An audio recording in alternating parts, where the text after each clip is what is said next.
let's start talking some NFL action.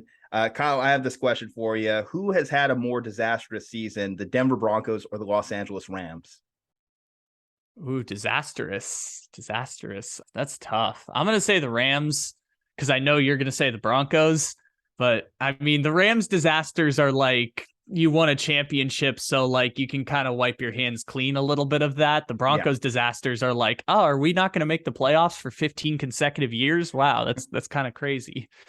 Why I think it's going to be the Broncos is because at least with the Rams, like you mentioned, they can at least fall back on we are the defending champions. However, they will also have the caveat that they will have the worst record of any defending champion in NFL history because it's questionable whether or not they'll even win another game the remainder of the season. As Matthew Stafford, it's unlikely that we see him again. I just don't see any reason to throw him back out there. Similar type situation with Cooper Kupp. Don't see another reason to throw him back out there. Similar reason to Aaron Donald, who just suffered a high ankle sprain. I don't see why you would throw him back out there because there is nothing left in the season for the Los Angeles Rams. The only counterpoint to that is why tank? Because you literally don't have your first round pick. And that's the same situation going on with the Denver Broncos, where you have both the Seattle Seahawks and Detroit Lions. They're going to have top 5 draft picks because of the ineptitudes of both the Broncos and Rams this coming season. So if you want to kickstart a rebuild, the Lions and Seattle might be in the perfect situations based off the trades they made. I would say the obvious disaster situation for the Broncos is, come on, you just signed a guy to this massive extension. You traded away players that can help you now. Like you tell me, like they couldn't benefit from a Shelby Harris or a Noah Fant right now. You know, if you're the Broncos, if you had those guys on your roster, but no, instead they're in Seattle, helping Seattle try and make a playoff push. And they've already used some of those draft picks to get guys that are going to help them in future years. It's just an all-around disaster, I think, for the Denver Broncos because I just don't see the light at the end of the tunnel. At least, again, if you're a Rams fan today, you could say, it doesn't matter. We still won. We at least have one. Some fan bases never get at least C1. You at least got a C1, so you could kind of soothe over any ails you have by saying we are the defending champions. Now, if this continues 5 years down the road, 6 years down the road, 10 years down the road, and you're the New York Giants, then it's going to be a little bit of a tougher pill to swallow. If Sean McVay moves on to TV next year, like everyone's talking about, it's going to be a tougher pill to swallow. But at least today, here in 2022, I think if you're a Rams fan, you're feeling better than if you're a Denver Broncos fan and you're just like, what the hell do we do? How do we come back from this? Yeah.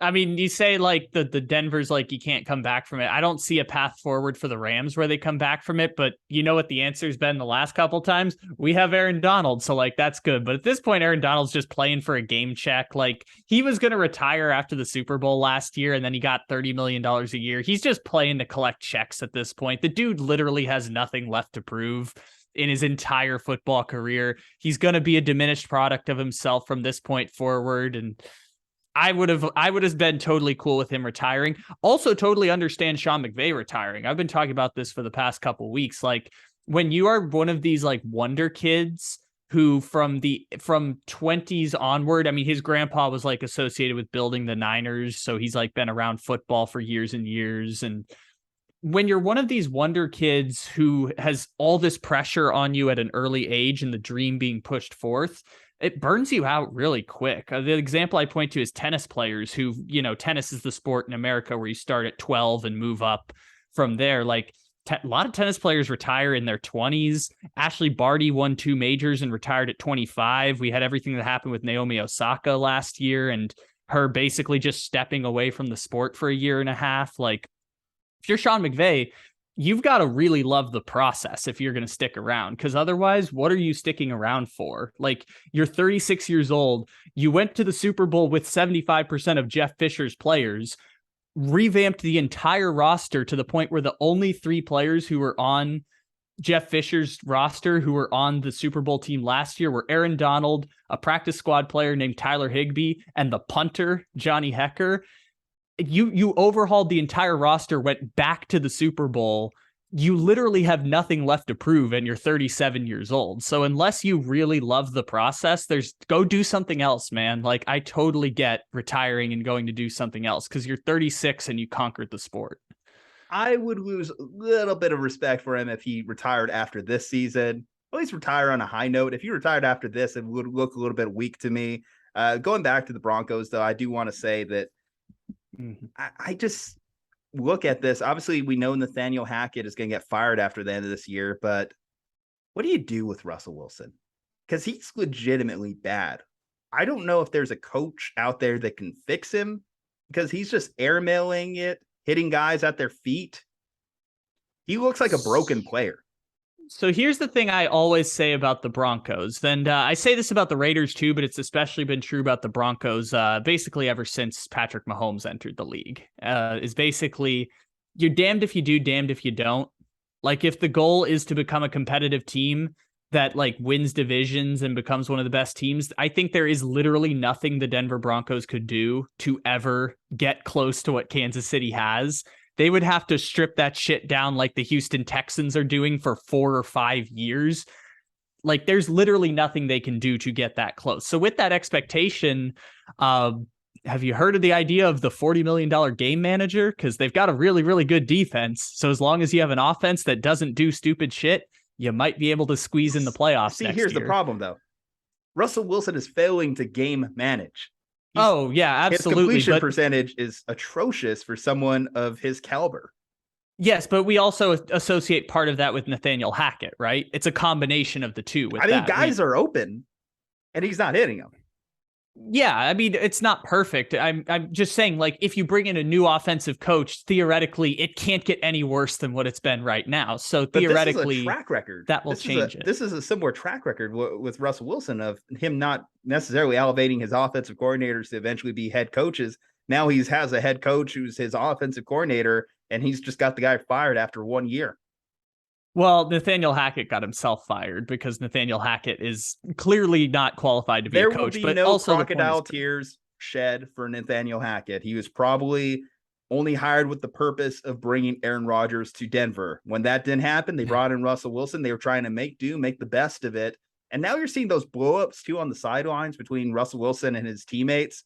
And you go back to also even like the fake rumor, but kind of fun rumor too, of Melvin Gordon blasting Future in the locker room. The fact that got so much traction kind of tells you where this season has gone. Richard Sherman on his podcast constantly blasting him. Doug Baldwin constantly blasting him. Justin Tucker making fun of him on the team plane. Brian Burns this week. Because here's the thing. Okay. They lost to Sam Darnold.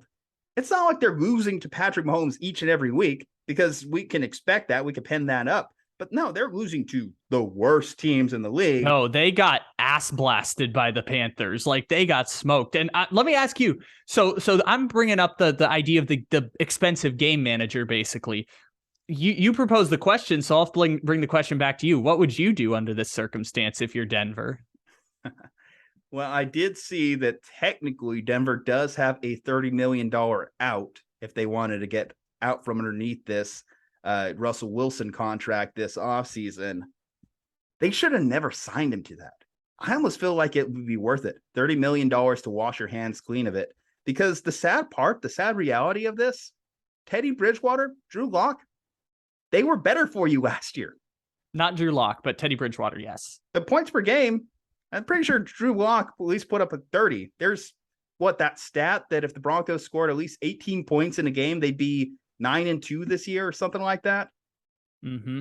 Yeah, that is correct. And I could be talked into that. But again, anytime we're talking about the Broncos, it's the same point. You're damned if you do, damned if you don't. Like, Denver, I still, with all the information I know now, would have made the Russell Wilson trade back in March. Now, would I have given him the extension? That's another question. But I definitely would have made the trade for Russell Wilson because he is supposed to represent better than the 12 different quarterbacks, one of them being a wide receiver who started a game at quarterback that Denver has had over the last 6 years. And somehow he's not. Pro Football Focus ranks him the 33rd best quarterback in the NFL this season. Somehow he's not as good as the 12 shitty quarterbacks the Broncos have trotted out over the last 6 seasons in a revolving door that basically matches the Cleveland Browns. And that's why I say we're going to look up in 2032 and be like, oh shit, the Broncos haven't made the playoffs in 15 years, or at the very least haven't won a playoff game in 15 years.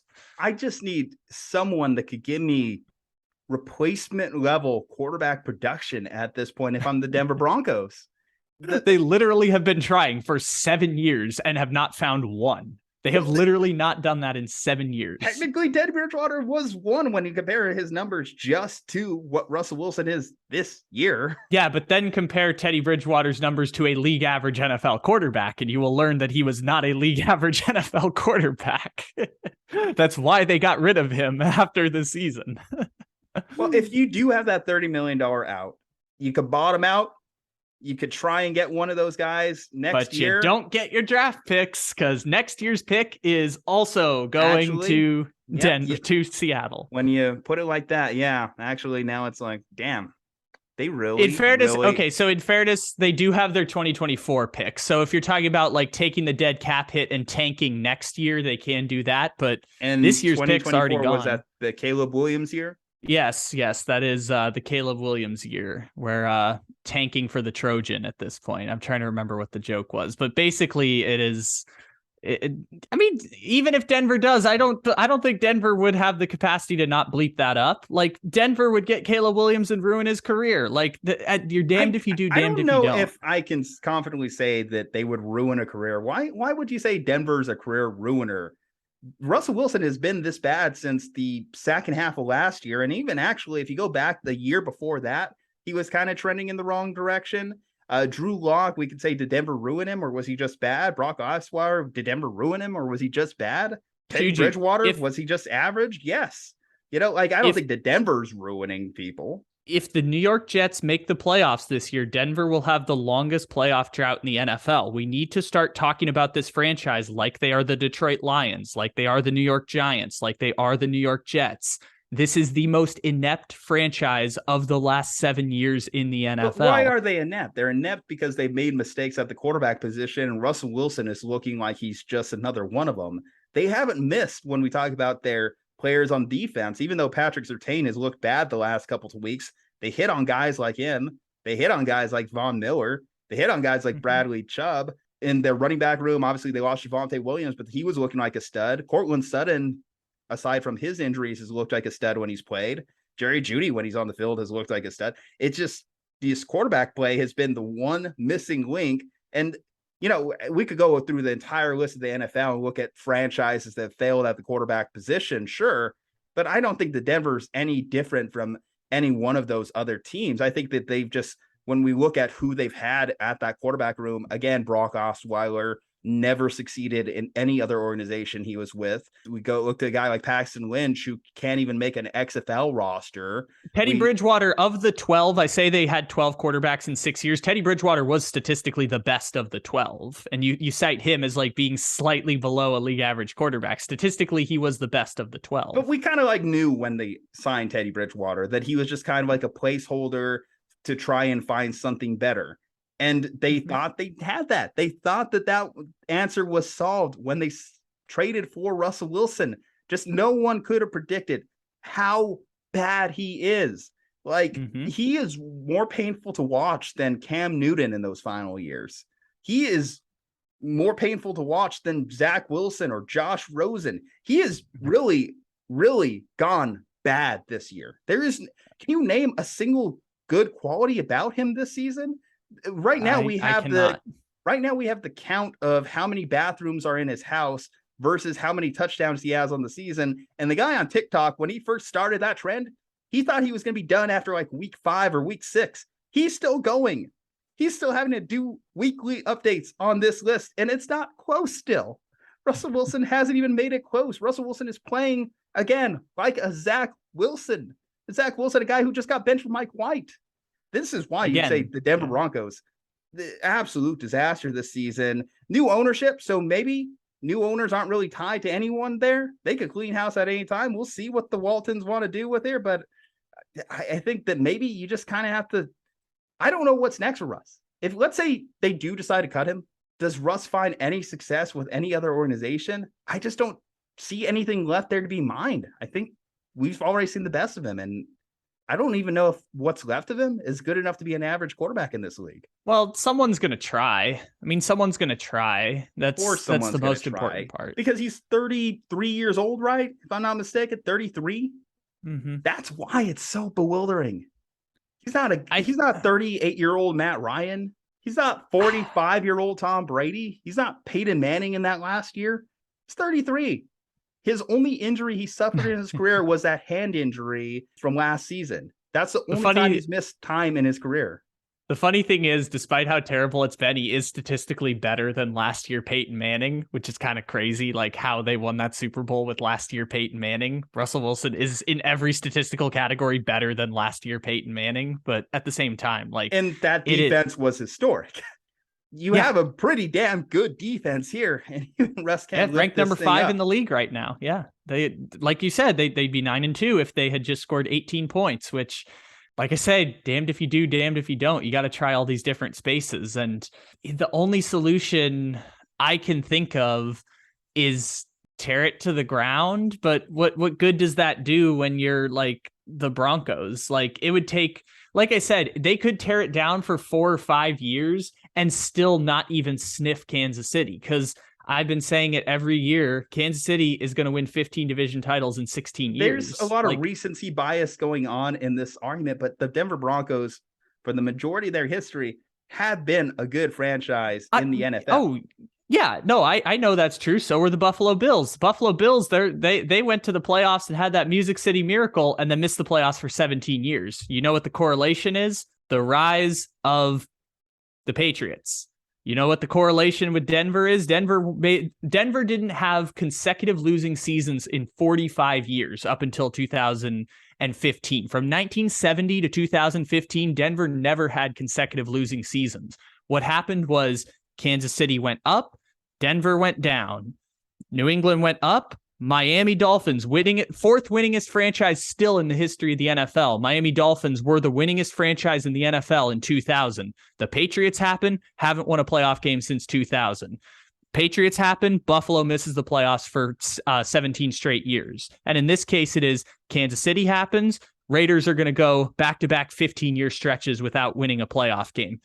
Kansas City happens, Denver goes from win a Super Bowl, no back-to-back losing seasons in 45 years to all the way to the ground. And that's just what happens sometimes when you have that power vacuum at the top of your division. My thing here is just because they're the Broncos. I don't think there's anything wrong with being the Broncos. I think the Broncos could very easily come back in this if they just, again, got average production with this defense. And this defense is going to be gone quick. You're right. It happens so quickly with defenses. You're good one year, you're bad the next.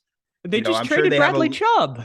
They just traded the best player on that defense. Again, for the second deadline in a row, they traded the best player on that defense. We mentioned with Bradley Chubb, there was also some shortcomings. He hadn't had a double-digit sack season since his rookie year. He had a bounce-back year this year, but contracts and stuff kind of like worked in there. So it's not like Bradley Chubb was an all-time dominant player. Von Miller was probably the bigger loss for them when you look at what he was able to do for the Rams and their Super Bowl run, and hopefully what he's able to do for Buffalo if he's able to heal up correctly from this current knee injury. Bradley Chubb, probably, you mentioned this many a times when we talk about pass rushers, probably a dime a dozen type player. Yes, he's a nice piece to add to a team that's trying to generate a pass rush, but it's not like he's going to come in and bring you prime Chandler Jones numbers or prime JJ Watt numbers. That's just not who Bradley Chubb is. I would think between players that were on the trade market, Brian Burns was obviously the more desirable player, and Carolina don't want to let him go. Yeah, and he still was the best player on that defense. And this is the tricky part that best player, and he's again trolling Russell Wilson. This is Bradley. This is Brian Burns that day. I mean, you say like there's nothing wrong with being the Broncos, and my argument for I guess like 2 or so, I guess ever since the Drew Lock season with Vic Fangio is like, how many times does it have to fail? And how many times do we have to see them be totally inept before it becomes part of your identity? Like for me, it's very much what have you done for me recently? Because I'm a process versus results guy. Like the process in Denver the last 7 years has been like only Jacksonville and only the Jets and only Detroit have been more inept than what Denver is doing, because the last 7 years, I mean, you go through 4 different coaches, you go through 12 different quarterbacks, now 13 when you add in Russell Wilson. You find yourself in a situation where you don't even have a winning record. The one year they went 8-8, but you don't have a winning record in any of these seasons. Like, this is the NFL. Taylor Heineke's going to start his second playoff game possibly this year. Like, sometimes you just dumb luck your way into this stuff. And Denver just has had no vision, no success. They keep alternating between Case Keenum's and Joe Flacco's. And at a certain point, I don't give them any credit for what happened. Because even if you go back from 1998, when the Super Bowl happened for Denver, if you take out those 4 years that Peyton Manning was there, Denver hasn't won more than one playoff game in 25 years. That 4 years is all they have to hang their hat on when it comes to organizational reputation. Yeah, I guess that's 2. They had a Jake Plummer beat Tom Brady in a playoff game. Fun fact. So they have 2 playoff victories in 25 years, apart from that 4-year stretch that they've hung their reputational hat on. But again, I look at this roster and I'm just left asking, like, how is it this bad? And I look at a defense that is trying their hardest out there. And now at this point, it's just getting frustrated because their quarterback just can't score more than 1 touchdown in a game. A quarterback that they were sold a false bill of goods. This is a Hall of Fame quarterback you're getting. And instead they're getting the 3rd round pick out of Wisconsin. Which this is the tough part. Like, the Denver Broncos have always been a year behind. I'm like, they were a year behind on Case Keenum. They were a year behind on Joe Flacco. I was saying after 2020, they should have fired Vic Fangio. They kept him around for an extra year and fired him at the end of another 5-11 season. I still feel as though Vic got a raw deal. Perhaps that's the case. Like, Denver always feels like there is no organizational direction. And by the way, when they fired Fangio last year, I could totally defend them tearing that whole thing to the ground, like bringing in Hackett, tearing it all to the ground. I think when the opportunity presented itself to acquire Russell Wilson, you take that opportunity. Even when they made that trade, the thing I was saying and the thing I heard a lot of people saying is like, they could be a 6 seed. They could be a 7 seed with Russell Wilson. Like, that's the organizational, that's where they were in. Some people were picking him to finish 4th in the division still, even after trading for Russell Wilson. So again, all I'm asking for is 20 points a game. And you're 9-2. It's a totally reasonable expectation. I think everything going bad this year asking you to have a better scoring average than the 2000s Browns team. That's great. That one's great. But this is the point with Denver. This is the issue is, I understand making the trade for Russell Wilson. I still defend them making the Russell Wilson trade when they did it in March, because who turns down 2 first-round picks for Russell Wilson? Like, clearly we didn't have all the information at the time. And the thing I always say is bet on good organization. Like, when Seattle and Denver are making a trade, you can probably bet Denver's going to win. When Green Bay and Las Vegas are making a trade, you can probably bet Green Bay is going to win, although everyone feels like a loser in that trade. So, like, you bet on good organization, and Seattle's a really great organization, but no one saw Russell Wilson falling apart like this, and it being Russell Wilson's fault. Like, no one's making excuses for Russell Wilson of like, this is why this is the case. And if you come back next year, like, no, it's bad, but because he got that extension, he's probably going to get the leeway to try again next year. But whoever the new offensive coordinator or whoever the new head coach or whoever the new play caller is, I would recommend, if you're going to keep doing this, like, without tearing it to the ground, if you're going to actually try and compete next year, just game manage Russell Wilson, man. Treat him like Mariota. They're trying. Treat him like these dudes. They're trying to game manage. I know. It's a stupid strategy. It's incredibly stupid. Why would you game manage a quarterback you just paid $45 million for, but now you've dug yourself in this hole? They're using the new information that they have and that they developed after, I don't know, I hope like week 4 or 5 was your indicator. Yeah, but in fairness, they also have 3 offensive linemen who have season-ending injuries. Jerry Jeudy's been hurt. Tim Patrick's been hurt. Like, at the very least, like, that's something that's like, they'll come back next year and you will be a 7-win team on paper. Congratulations. You are still shit, but you're slightly less shit. So congratulations. Let's game manage Russell Wilson and maybe we can get a bullshit playoff spot. Okay, so maybe the actual verdict here after talking it out, it has to be the Broncos is the real disaster. I know you mentioned the Rams just to kind of counter me, but let's be real. We just talked about a whole list of disastrous things for the Broncos. They're the NFL's biggest disaster this year. Rams are pretty bad, though. I mean, the Rams are pretty bad, but they do have Jalen Ramsey and Cooper Kupp and Aaron Donald that will make it hurt a little bit less. And they have a chip. They have the chip. Exactly. All right, guys. Well, if you agree, disagree, you think the Rams are worse, the Broncos are worse, the future is bleak for both, let us know below in the comment section. Leave a like on the video, subscribe to the channel, follow us on all our social medias from Kyle Ledbetter and Juju. Stay safe, happy, and healthy, and we will see you next time.